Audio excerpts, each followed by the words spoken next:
Hi, I'm Derek Wright with FreedomCallingRV.com, and today we're going to talk about selling your house for sale by owner, and specifically how we sold our house for sale by owner and the steps that we took to actually accomplish that. So stick around and we'll get right to it. All right, so we're going to talk about how we actually sold our house for sale by owner and how we got our asking price. Now, we actually broke this down, or I'm going to break it down into 4 larger steps with some sub-steps, if you will, some subtopics under those. And those 4 steps, we're going to get right into them. So step number 1 is doing your research. You already know you're going to have to do a ton of research to actually figure out what your house is worth. And you don't want to overprice it because you're not going to get the people looking at it. And you don't want to underprice it because obviously you want as much as you can get out of your home. So how do you decide what to price your home for? Well, number 1, you have to do the research. And a good place to start are with just open source websites. What I mean by that is just websites that you can go to actually compare local houses that are being sold or in your local area and what they are selling for. Another thing you can do is actually call realtors. Let them know that you're planning on selling your house. You don't want to list just yet, but you're thinking about listing your house and you'd like to know what you should list it for. Most times, a realtor will get back with you what they think you should list it for, and you don't have to list with them. So basically, you're getting them to do the legwork for you, which you might not feel comfortable with, but I didn't mind it at all because I needed to sell my house. I wanted to know what it was worth. And really, I wanted to know what other realtors thought my house was worth and what they were going to tell their customers. So basically, they're going to have clients looking at my house potentially and what they were going to tell their clients my house was worth. You know, was it a good investment for them or was it not a bad investment? I really wanted to know exactly what those realtors were going to say. So I called around and I would just ask them, hey, what do you think my house is worth? The second thing we did, I didn't see many people do, and I've looked through YouTube videos and other blogs and no one is talking about this. But we just did what I would call human intelligence. We just walked into houses that were being sold that were similar to ours and acted as if we were buyers. And we were seeing exactly what those homeowners were asking for their houses and why, how are they justifying the prices on their houses. We actually, made appointments and actually went into these comps. So we actually see for ourselves. And I think that helped us out probably more than anything when it came to deciding on a price point for our house. So when we looked online, the research we did, for instance, we would look online and we would do research for a particular house, and we couldn't figure out why people were asking so much for it. But then when we would go in, we would see that, it's got an entirely separate living space in the basement that's not listed on the MLM or the MLS. So that would open our eyes and to be like, okay, well, that's why they're asking so much. So maybe if we have a separate living area, maybe we can ask a little more. Or maybe we'd go in there and we'd find out, okay, why is this house being priced so much lower than what we're asking? And we would go in and find out that the kitchen, although it said remodeled kitchen, it was remodeled about 20 years ago. So it wasn't an accurate description of the actual house. So we had to learn for ourselves and we had to see that. So human intelligence, going in a place by yourself and actually putting eyes on, in the military we call it boots on the ground. So putting boots in a house and looking at it yourself is going to give you a really good, accurate representation of why someone is asking what they are and probably what you should be asking. So number 2, after we did our research, we actually started to prep our house. How did we prep our house? Number 1, we had to get rid of all of our stuff. Look, when you are showing a house, you don't want much in there at all. You need to get rid of all of your clutter. Now, we actually have another blog post or another video on how we actually removed all of the clutter and all of our stuff that we didn't need and the process we went through to actually declutter our home. And I'll list that YouTube video below, or maybe it will pop up right here or right here. I always get those wrong, but it should pop up now. So you're going to want to remove all the excess stuff that you're not using out of your home, because the more stuff you have, the smaller it's going to look. 2 ways that we actually got rid of a ton of our stuff was through yard sales and through eBay sales. We actually did really well through eBay, and if I had to look back on it, I would have just sold everything on eBay because there's a bigger profit margin on eBay and people are actively searching for your stuff, your junk on eBay.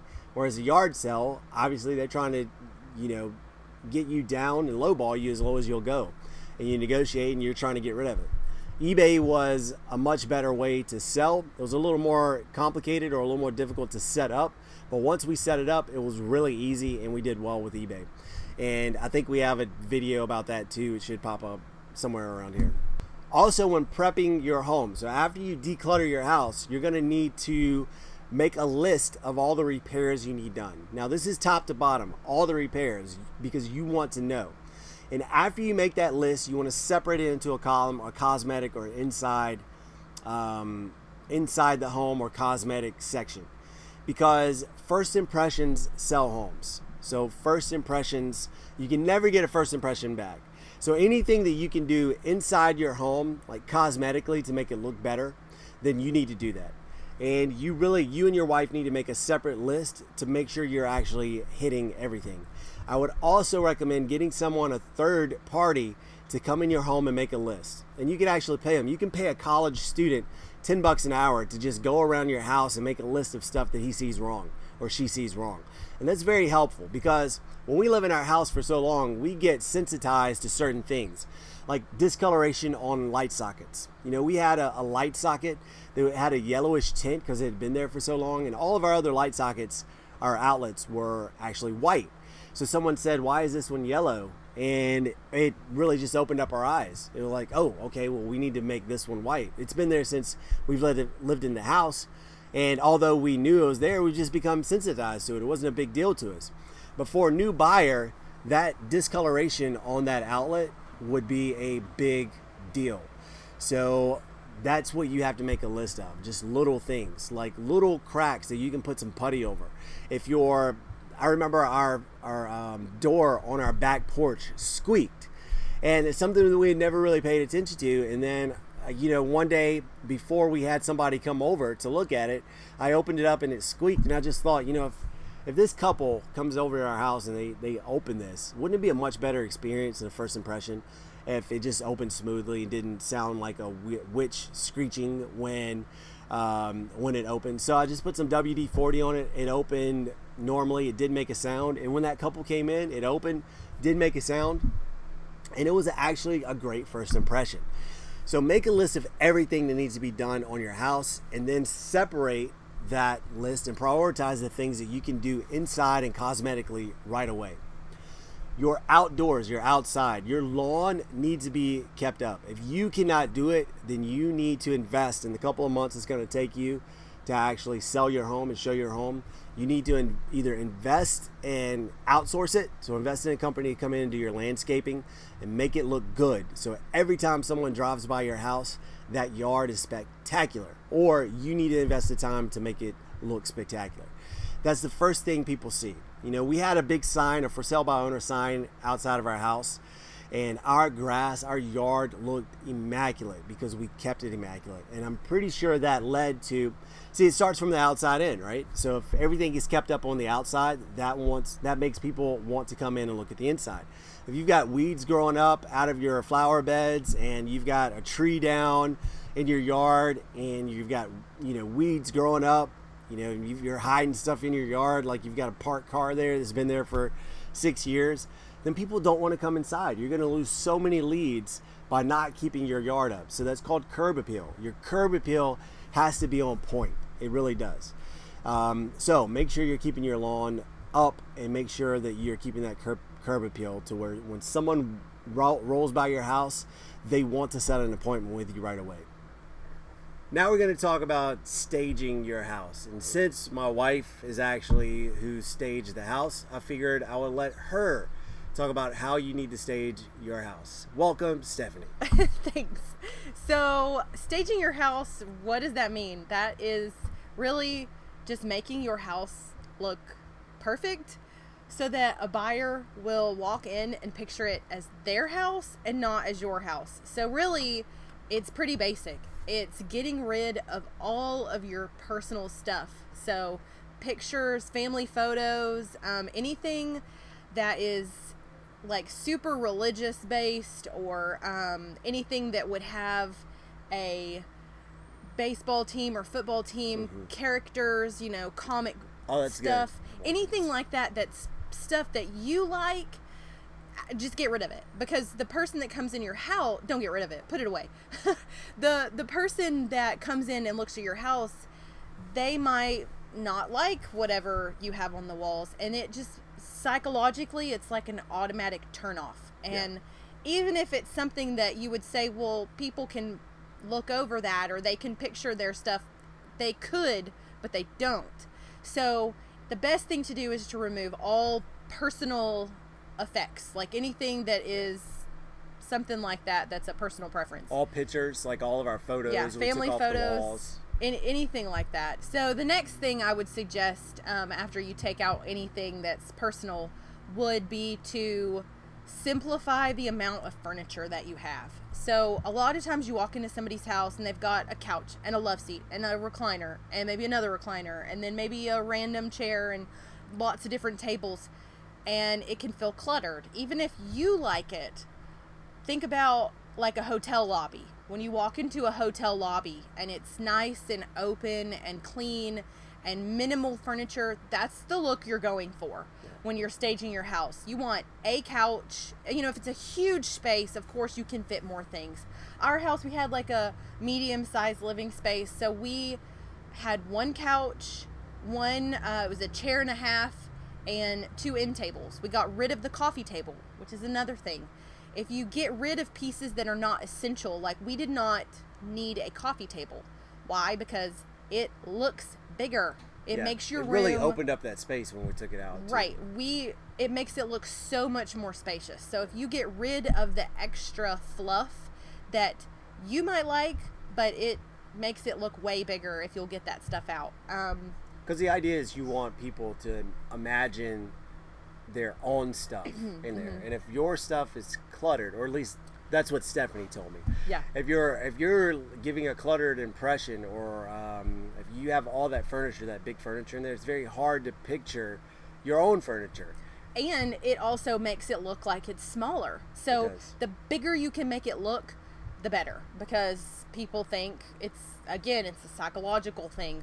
It's the same dimensions. It may be a 16 by 20 foot room or whatever, but they're going to look at it and think, oh, look at the space in here, you know, versus, we've got to walk around this chair and around this end table to get to the main kind of space. And so it just benefits you all around to decrease the pieces of furniture that you have in each room. So number 1, get rid of all your personal items, and number 2, get rid of any non-essential furniture. Say your house is going to be on the market for a couple of months.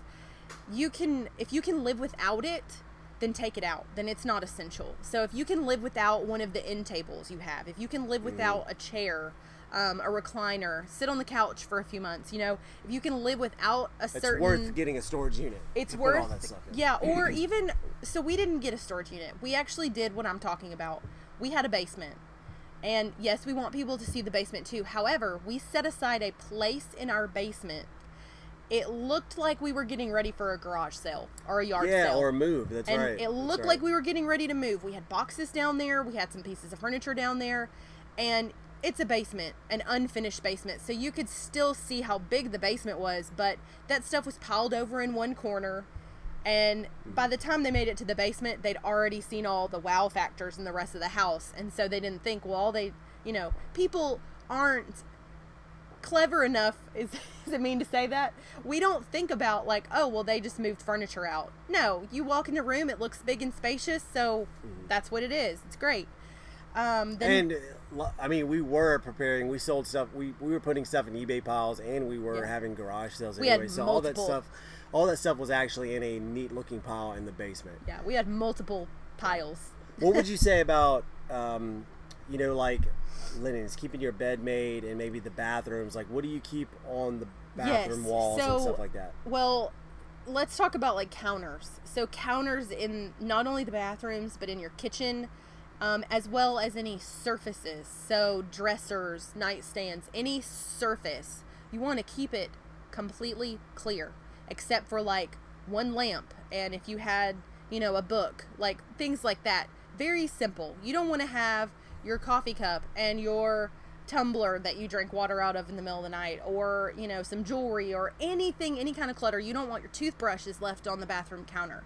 You want to put all that stuff underneath. So if you normally are somebody that leaves your toothbrushes in a holder on the counter, that's cool. Take that holder, put it under the sink, put it in a cabinet or in a drawer, get it off. You want a completely clean surface if possible. You know, keep your soap dispenser and a towel, and everything else goes. So that way it just looks neat and tidy and clean and organized, and people can picture their stuff there. Yeah. How do you stage do you put like towels, hanging towels, like hand towels or anything like that? I left towels. I left like decorative, you know, it's a bathroom, so we had to have a towel that we're going to dry our hands on during the day. So I left the towels there. Yeah. However, I did put hooks on the back of a door. We had like a over the door hook thing, and that's where our bath towels had to be hung on that hook, because when somebody slung the door open, all of our bath towels we were actually using were on that hook. They'd go behind the door. People didn't even see them. If you don't have that option, that would be something I would also say, put it away. Put your bath towels under the sink, in a cabinet, something, just everything. You want it to look like if you were to walk into a hotel and it's clean and tidy. That's what I would keep in my head is, does this look like a hotel? Does this look like a, you know, inviting, open, clean space? So get rid of your personal stuff. Get rid of all non-essential furniture and make it look like a hotel. Make it look like no one. No, I mean, you don't have to make it look like no one lives there, but just keep it, you know, keep it super tidy, tidier than Kids' you've ever toys. kept it. Do we get rid of all the kids' toys, put them in the basement, or how do we stage like a kid's room? Kids' rooms are hard because you're still living there. You still have to have your kids' stuff in your room, in their room, or in their, if they have a playroom or whatever. It's just a constant battle. That's not something that there's some trick for. You just constantly have to keep it cleaned and picked up. And I had a bin, actually. I think at one point we had a Rubbermaid tote that if we knew somebody was coming, I would take that empty Rubbermaid tote and throw everything in it that was laying out, and we would have like, everybody throw it in there, like frantically, you know, throw everything in the Rubbermaid tote, put the lid on it, and shove it in a closet. That way it looked like it was, you know, perfect little kids' room. Little did they know 5 minutes before there were toys everywhere. So you still have to live there. One thing I remember that actually helped us too was the Roomba. The Roomba we had, because we, you know, you could set that thing to vacuum automatically if we were gone, and that way if we had a showing at our house, or if we had an appointment, then we had to do very minimal things to the floor, like a little bit of sweeping, because that Roomba was actually running while we were gone. Yeah, so we would run our Roomba nonstop. Yeah. We would just turn it on whenever we left. That's a good point. Another thing, it kind of is along the same lines of like frantically picking up. This is just something I'll throw in there. If you have a dish tub, this is another just kind of random tip. If you get a dish tub, like that you would wash dishes in if you were camping or something, like a, what do you call that? It's a dish tub, right? It's like a Rubbermaid. You get it at Walmart. It's just a plastic tub. Like tub, and put it under your kitchen sink or on top of the refrigerator. And when anybody is going to be coming, say you haven't had time, you know, breakfast dishes are still in the sink, that's okay. You don't have to go like wash everything really quick. It's okay to take your dirty dishes, put them in, or dishes that are drying, you just don't want them out, put them in a tub and stick them either under your sink, under a counter somewhere, in the oven, or on top of the refrigerator somewhere. That's a good tip. Preferably not on top of the fridge, because you want that clean, but somewhere where you can hide them. And it's just a tip from me to you say that it's good okay tip. You throw the stuff in there and you hide it. There's a lot of hiding things when you're selling your house. Anything else you want to add about staging, or is that it? Yeah, one more tip is to get rid of all of your trinkets, and it kind of goes along with keeping surfaces clean. But even if you have like a curio cabinet or something and it's full of angels or full of whatever you collect, if there's something like that you collect, if you're looking at selling your house to go full-time in an RV, you're probably going to be looking at getting rid of that or storing it anyway.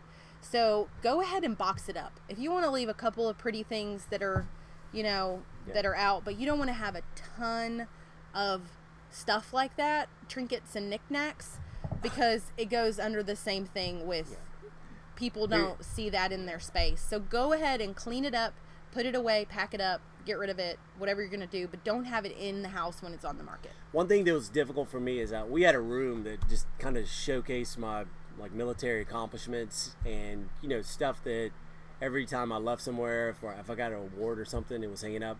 And it was very tough for me to kind of box that up. Yeah. But I'm glad that we did. Yeah. You know, in coins, you know, I had tons of coins that were, and, you know, we had to box those up. Yeah. Just get, if you are military, take all of your military memorabilia like off the wall. Yeah, put it away. We something that when we were looking at houses, I'll never forget this. There was a house in the town where we bought ours, and the guy was a Coast Guard vet, and he had an entire office full of Coast Guard memorabilia and all kinds of stuff on the wall and flags hanging, and it was, to someone who's been in the military, it was like, oh, that's cool, but to most people it's just too much stuff and they couldn't see past it. And who knows, it may have been one reason that house sat on the market for like over a year. So all right, recap. Number 1 is get rid of all your personal stuff. 2, get rid of all non-essential furniture. And what would 3 be? Hotel. Make it look like a hotel. Make it look like a hotel. Yeah. Feel like a hotel. One more thing. If you have pets, you really want to make it look like no pets live in your house. And that can be hard if you have certain pets. Like if you have a bird, or if you have something that there's a big cage or something like that, of course that's hard. But if you have dogs or cats, you want to make it look like no dog or cat lives there. So obviously it's keeping everything clean and swept up and hair up and all of that. That's, you know, no brainer. However, you want to hide beds, bowls, litter boxes, all that kind of stuff when you know you have somebody coming. Obviously you can't live like that all the time, but if you know you have somebody coming to look at your house, you want to. We shoved our dog beds up under our bed.